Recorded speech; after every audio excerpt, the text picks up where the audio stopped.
Assalamualaikum warahmatullahi wabarakatuh. Yana, kita ketemu lagi di mata pelajaran Biologi Lintas Minat. Kita masih melanjutkan materi kita tentang virus. Kalian harus mengetahui virus itu seperti apa. Minggu lalu sudah kita pelajari, di mana kalian harusnya sudah mengetahui virus itu makhluk yang seperti apa, kemudian bentuk-bentuk virus itu seperti apa. Ya, pada pertemuan kali ini kita akan fokus untuk membahas jenis-jenis virus, kemudian juga penyakit-penyakit yang disebabkan oleh virus, serta cara reproduksi virus. Ya, mari silahkan kalian simak video berikut. Ya, nama virus dan penyakit yang ditimbulkan. Virus yang hanya memiliki DNA itu ada Poxvirus, penyebab campak cacar, mikomatosis pada kelinci, dan penyakit pada burung hantu. Herpes virus, infeksi mulut dan alat kelamin manusia, serta tumor. Adenovirus, penyebab infeksi usus dan alat pernapasan manusia, konjungtivitis, dan tumor. Papovavirus, penyebab kutil pada manusia dan kanker pada hewan. Ini beberapa contoh virus yang hanya memiliki DNA. Nah, kan minggu lalu sudah dibahas ada virus yang hanya memiliki DNA dan ada virus yang hanya memiliki RNA. Nah, virus yang memiliki RNA contohnya itu paramycovirus, itu penyebab tetelo pada ayam, mycovirus itu influenza, retrovirus penyebab tumor kelenjar susu, leukemia, AIDS, dan Sarcolemma wrous pada ayam. Kemudian ada rhabdovirus itu penyebab penyakit rabies, ada reovirus itu muntah dan diare, ada togavirus penyebab demam berdarah, dan ada picornavirus infeksi perut, poliomielitis, dan hepatitis A. Ini adalah beberapa contoh virus yang hanya memiliki RNA. DNA dan RNA ini merupakan materi genetik yang dimiliki oleh virus. Selanjutnya, reproduksi atau replikasi virus. Virus menunjukkan ciri kehidupan, yaitu reproduksi dalam sel organisme. Sel tempat organisme disebut sel inang. Maka, virus dapat disebut parasit. Ya, kemarin kan kalian sudah mengetahui di mana virus itu merupakan makhluk peralihan. Dia bisa dikatakan hidup dan juga bisa dikatakan tak hidup. Virus dikatakan hidup apabila ia berada pada sel inang, ya, atau berada pada organisme yang hidup. Maka di sana virus dikatakan sebagai makhluk hidup karena ia dapat melakukan reproduksi.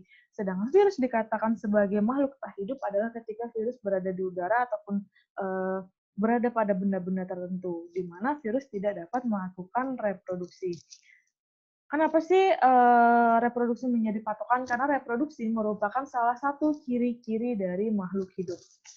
Ya, maka cara reproduksi virus terdiri dari dua tahapan, yaitu ada daur litik dan juga daur lisogenik. Yang pertama akan kita bahas itu adalah siklus litik yang mempunyai 5 tahapannya. Ini yang pertama ada tahap adsorpsi atau tahap penempelan. Kemudian tahap penetrasi itu masuknya DNA virus ke sel inang, serta yang ketiga ada sintesis, itu penghancuran DNA sel inang oleh virus. Yang keempat ada perakitan, itu perakitan bentuk tubuh virus. Yang kelima ada lisis atau litik, ini dinding sel pecah. Jadi dinding sel inang dipecahkan oleh virus. Nah, jadi ada jembatan keledai untuk lebih mudah mengingat tahapan dari siklus litik. Ibu biasanya menyebut anesipelit, ya, anesipelit. Jadi kalau kalian lupa apa aja sih tahapan dari siklus litik? Nah, itu kalian bisa mengingat dengan jembatan anesipelit. A-nya itu adsorpsi, kemudian Ne-nya itu penetrasi, C-nya itu sintesis, kemudian P-nya itu perakitan, kemudian lit-nya itu litik. Bisa dipahami sampai sini, Nak? Harapannya bisa ya. Nah, ini merupakan tahapan dari reproduksi virus. Nah, di sini ada langsung dua tahapannya, di mana di sini ada daur litik dan juga daur lisogenik. Ya, kita akan fokus dulu membahas daur litik. Tahapan pertama dimulai dari, bisa dilihat ini gambar virusnya, ini merupakan gambar virus bentuk T, di mana ia memiliki kepala, DNA, kemudian leher, kemudian memiliki kaki-kaki yang menempel atau profag pada sel inang. Bisa dilihat pada gambar. Nah, tahap pertama itu merupakan tahapan penetrasi. Tahapan pertama merupakan tahapan adsorpsi atau penempelan. Ya, Ibu ulangi. Tahapan pertama merupakan tahapan penempelan atau adsorpsi, di mana virus melekat pada suatu bakteri. Jadi ia akan menginfeksi sel bakteri. Jadi virus menempel pada sel bakteri. Nah, sel bakteri ini dia memiliki DNA. Ini DNA dari sel bakteri. Kemudian setelah melakukan adsorpsi atau pelekatan, masuk ke tahap 2 atau penetrasi. Di mana di sini DNA masuk ke dalam sel inang. Ya, jadi di gambar 1, ini bagian yang ini merupakan DNA dari atau DNA dari virus. Kemudian di tahapan kedua, DNA dari virus atau DNA ini sudah dimasukkan ke dalam tubuh sel inang. Nah, ini tadi DNA sel inangnya, ini tubuh dari sel inang. Kemudian tahapan ketiga, setelah DNA-nya tadi dimasukkan ke dalam sel inang, kemudian pada gambar ini adalah tahap replikasi dan sintesis sel membuat komponen virus. Nah, di sini si DNA dari sel inang ini dihancurkan oleh DNA virus. Karena DNA sel inang yang tadinya bentuknya seperti ini dihancurkan oleh DNA virus. Kemudian setelah DNA sel inang hancur, maka DNA dari virus ini melakukan replikasi atau perbanyakan diri. Nah, setelah jumlahnya cukup, maka masuk ke tahap selanjutnya, di mana pada tahapan ini itu merupakan tahapan perakitan. Jadi bagian kepala, kemudian bagian leher, dan juga bagian kaki, virus itu disusun menjadi suatu kesatuan makhluk hidup baru atau virus baru. Nah, setelah terjadi penyusunan, masuk ke tahap selanjutnya, ini akan menghasilkan individu-individu baru, yang nanti apabila semuanya sudah sempurna, ia akan merusak dinding sel dari sel inang, sehingga virus akan keluar dari sel inang dan akan mencari sel inang baru untuk melakukan reproduksi kembali. Nah, tahapan 4 ini tahapan pembuatan yang diikuti tahapan pelepasan terbentuk partikel virus yang utuh dan sel inang pecah. Ini dinding sel inangnya pecah, virus keluar dan mencari sel inang baru. Ini untuk daur litik. Apakah sampai sini bisa dipahami, Nak? Ya, selanjutnya pada daur lisogenik. Ya, Nak, ya, pada daur lisogenik. Nah, yang pertama sama itu tahapan adsorpsi atau pelekatan, melekat pada suatu bakteri. Ini faknya melekat, kemudian tahapan keduanya DNA atau DNA virus dimasukkan ke dalam sel inang. Kemudian tahapan ketiga, nah bedanya di sini. Kalau tahapan ketiga ini kan langsung DNA dari sel inang dirusak oleh DNA virus. Kalau di sini DNA virus ini berlekatan atau menempel pada DNA sel inang. Jadi di DNA atau DNA virus ini disisipkan pada kromosom sel inang atau sel bakteri. Kemudian tahapan keempat, kromosom yang telah tersisip Provec mengadakan replikasi yang terjadi terus-menerus selama ada pembelahan sel. Nah, jadi DNA yang sudah disisipkan oleh DNA Vec ini, dia akan terus-menerus melakukan replikasi.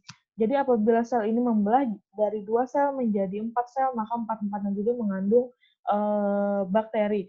Apabila dari 4 kemudian membelah menjadi 8, itu masing-masing juga mengandung DNA dari virus. Selanjutnya, pada kasus yang jarang terjadi, Provec dapat memisahkan diri dari kromosom sel bakteri untuk memasuki siklus litik. Nah, jadi pada keadaan tertentu, jadi tidak semua sel inang itu dapat dirusak DNA-nya. Jadi apabila virus ini mampu menguasai secara keseluruhan dari DNA sel inang, maka ia akan melepaskan diri dari DNA sel inang dan akan masuk ke daur litik. Nah, jadi bedanya gini lah. Kalau sekarang ya, kan sedang kita sedang berada di tengah pandemi, di mana kita sedang melawan yang namanya virus corona, atau biasa disebut dengan COVID-19. Nah, di sini pasti kalian pernah mendengar hasil tes rapid test, mungkin dia sifatnya itu sebagai pembawa atau reaktif. Kemudian ada juga yang dia sudah positif. Kok bisa sih reaktif dan positif? Bedanya di mana? Mungkin kalian ada yang berpikir seperti itu. Nah, jadi gini, ketika kita reaktif ya, ketika kita reaktif itu di dalam tubuh kita mengandung DNA dari virus. Nah, tetapi karena pertahanan tubuh kita baik, maka DNA virus tidak dapat merusak DNA kita sehingga kita bersifat reaktif, hanya pembawa virus. Tetapi untuk seseorang yang positif COVID-19, ia sistem imun tubuh atau sistem pertahanan tubuhnya itu sangat lemah sehingga DNA dari virus itu mampu merubah atau mampu merusak DNA dari orang tersebut yang menandakan itu masuk ke daur litik. Jadi seseorang yang dinyatakan reaktif COVID-19 itu virus hanya memasuki daur lisogenik, tetapi orang yang sudah positif itu sudah memasuki siklus litik. Sampai sini bisa dipahami. Harapannya kalian dapat memahaminya, membedakan reaktif itu apa sih yang terjadi dengan tubuh kita, kemudian orang yang positif itu seperti apa, kurang lebih seperti yang dijelaskan tadi.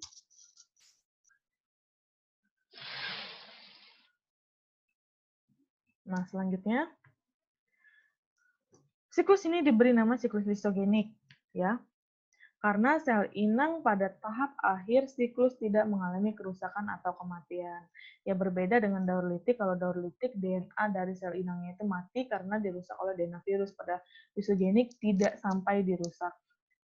Kemudian sel inang dapat bertahan dan tidak rusak pada akhir siklus karena disebabkan sel inang mempunyai ketahanan diri terhadap serangan virus, maka disebut virulensi.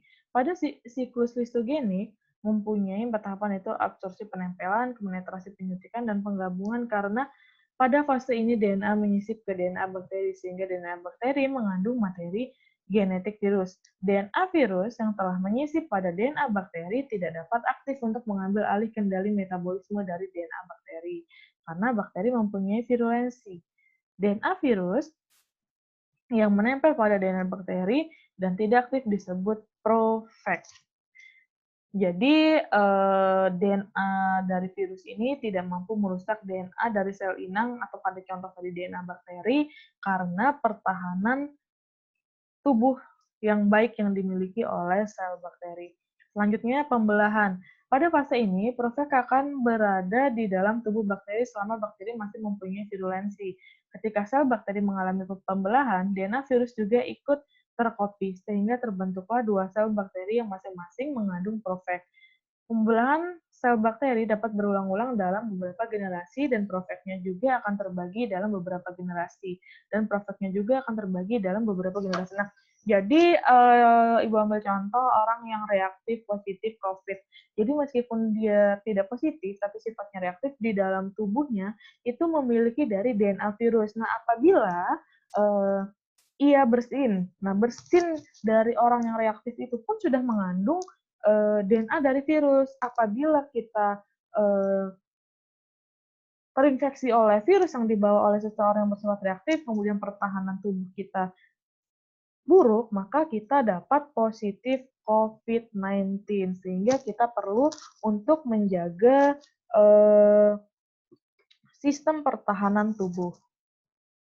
Nah, perbedaan antara siklus litik dan lisogenik. Yang pertama, variabel pembedanya.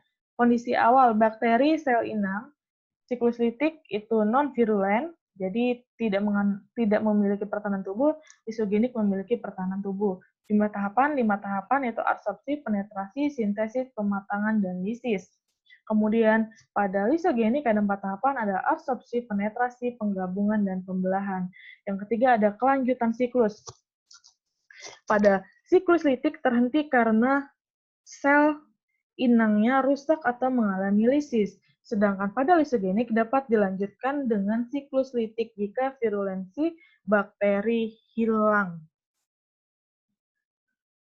Selanjutnya yang keempat, kondisi akhir bakteri sel inang mengalami lisis atau mati. Jadi DNA sel inang pada siklus litik itu mati, pada lisogenik tidak mengalami lisis dan juga tidak mati karena memiliki sistem virulen atau pertahanan tubuh yang baik. Nah, ada beberapa peran virus bagi kehidupan. Yang pertama, penyebab penyakit pada manusia yang disebabkan oleh virus. Ya mungkin kalian atau tetangga atau teman kalian ada yang pernah terinfeksi virus.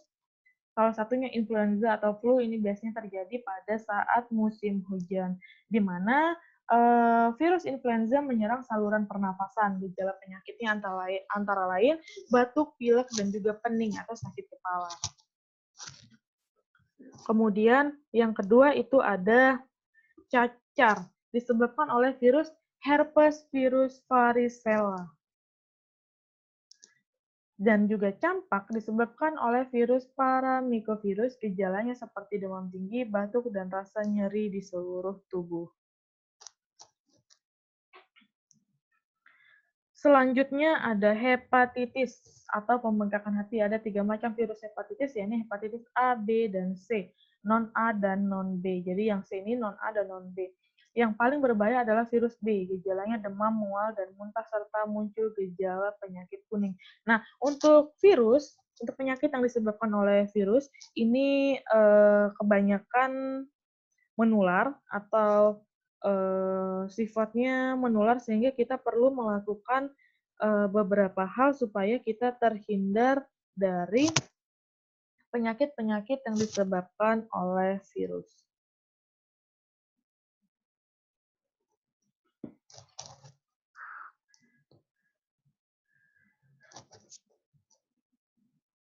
Nah, selanjutnya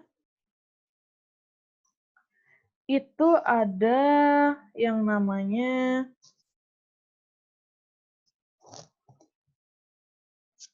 polio. Pada umumnya menyerang anak-anak, gejalanya demam, sakit kepala, tidak enak badan, mengantuk, sakit tenggorokan, mual, dan juga muntah. Kemudian virus herpes menyerang membran lendir di mulut, alat kelamin, mata, dan kulit. Nah, herpes ini biasanya bentuknya seperti luka bakar, jadi tumbuh bintil-bintil yang di dalamnya berisi cairan. Nah, cairan tersebut apabila ia mengenai bagian tubuh kita, maka itu akan menyebabkan kita terinfeksi oleh virus herpes tersebut. Sehingga apabila ada seseorang yang terkena herpes, kita perlu melakukan pencegahan. Kemudian rabies atau gila anjing atau anjing gila menyerang sistem saraf pusat menderita. Gejala rabies pada manusia sakit kepala, gugup, demam, dan lesu. Kemudian ada virus AIDS, acquired immune deficiency syndrome. Virus penyebab AIDS atau HIV, Human Immunodeficiency Virus, terhadap sel darah putih sehingga tubuh tidak dapat melawan bibit penyakit. Nah, jadi kalau penyakit AIDS ini yang disebabkan oleh Human Immunodeficiency Virus, ini merupakan suatu virus yang menyerang sistem kekebalan tubuh, di mana sel darah putih kita itu dirusak oleh virus, di mana sel darah putih berfungsi sebagai sistem pertahanan tubuh atau sistem kekebalan tubuh yang akan melawan zat asing yang masuk ke dalam tubuh kita. Nah, ini Ebola pernah mewabah di Zaire, Afrika tahun 1995. Virus ini disebabkan pendarahan hebat pada penderita. Gejalanya adalah sakit kepala, muntah darah, dan kerusakan pada jaringan tubuh. Nah, selanjutnya ada virus DHF, dengue hemophilia, penyebab demam berdarah. Ada juga virus trakom ditandai dengan bintik-bintik merah pada selaput mata. Kemudian ada poliomyelitis atau virus ARN, faring dan usus halus. Kemudian darah neuromotorik di vertebrata tulang belakang. Jadi ini menyerang sistem gerak. Kemudian penyakit pada hewan yang disebabkan oleh virus. Yang pertama NCD, Newcastle disease. Penyakit yang menyerang saraf ternak unggas, misalnya ayam dan itik, sering disebut tetelo atau cekak. Nah, jadi untuk itik atau ayam yang terserang virus NCD ini biasanya kepalanya itu suka bergerak-gerak sendiri atau tubuhnya itu bergerak di luar kendali dari si hewan tersebut. Kemudian RSV, Saurus sarcolemma virus, penyebab kanker pada ayam. Kemudian FMD, Foot and Mouth Disease. Penyakit ini menyerang kuku dan juga mulut hewan ternak seperti kerbau, sapi, domba, dan juga kuda. Ada rabies, penyakit rabies pada anjing, kucing, dan juga kera. Cacar, penyebab pada sapi. Ya, selanjutnya penyakit pada penyakit pada tumbuhan yang disebabkan oleh virus. Ada mozaik, itu bercak-bercak kuning pada daun tembakau atau mozaik virus, disebut TMV, tobacco mosaic virus. Terjadi juga pada tanaman tomat, tapi paling banyak pada tanaman tembakau, di mana daun tomat dan daun tembakau ini terdapat bercak-bercak kuning yang lama-kelamaan. Virus tersebut akan menyebabkan kematian pada daun tersebut, sehingga lama-kelamaan virus tersebut akan menyerang seluruh bagian tubuh, sehingga tanaman tersebut tidak dapat memproduksi buahnya lagi. Kemudian, daun menggulung terjadi pada tanaman kapas dan juga lobak, disebabkan oleh virus TYMV. Selanjutnya, Citrus Vine Flower Degeneration Virus atau CVPD, menyerang pada batang jeruk. Nah, misalnya kalian pernah menemukan tanaman jeruk tersebut masih hidup, kemudian ada beberapa bagian batangnya yang mati. Nah, itu disebabkan oleh virus CVPD. Kemudian ada virus tungro, menyerang wereng coklat, wereng hijau, dan padi. Kemudian ada potato yellow dwarf virus atau PYDV, menyerang tanaman kentang. Virus cacar menyerang pada daun cengkeh. Jadi tidak hanya pada manusia saja terdapat cacar, namun pada daun cengkeh pun bisa terjadi cacar sama. Daunnya tersebut membentuk seperti gelembung-gelembung. Kemudian virus yang menguntungkan. Jadi virus tidak hanya merugikan, tapi juga ada yang menguntungkan. Contohnya, virus dapat dimanfaatkan dalam bidang rekayasa genetika, yaitu vektor mutasi gen maupun penelitian di bidang kedokteran. Nah, ini biasanya dimanfaatkan untuk membuat vaksin dari virus tersebut. Sama seperti sekarang, seperti COVID-19, ini virus tersebut sedang dimanfaatkan untuk mencari vaksin dari virus tersebut. Nah, virus yang digunakan untuk memproduksi interferon berfungsi untuk mencegah replikasi virus di dalam sel host. Interferon merupakan protein kecil yang dihasilkan oleh sel normal sebagai respon terhadap infeksi virus. Virus digunakan untuk pembuatan vaksin. Vaksin adalah mikroorganisme patogen yang telah dilemahkan, sehingga sifat-sifat patogenesis penyebab penyakitnya hilang, tetapi sifat-sifat antigenetis penimbul antibodinya tetap. Nah, jadi virus ini juga dapat dibuat sebagai vaksin yang digunakan untuk pengobatan beberapa penyakit yang disebabkan oleh virus. Kemudian virus ini juga dapat dikristalkan yang nantinya juga dapat digunakan sebagai vaksin, di mana pada balita atau pada bayi itu ada namanya vaksin campak, cacar, dan juga polio. Ini virus-virus yang digunakan atau yang sifatnya menguntungkan. Ya, jadi sekian untuk materi kita tentang reproduksi virus. Semoga dapat kalian pahami dengan baik. Jadi sekian Ibu akhiri. Wassalamualaikum warahmatullahi wabarakatuh.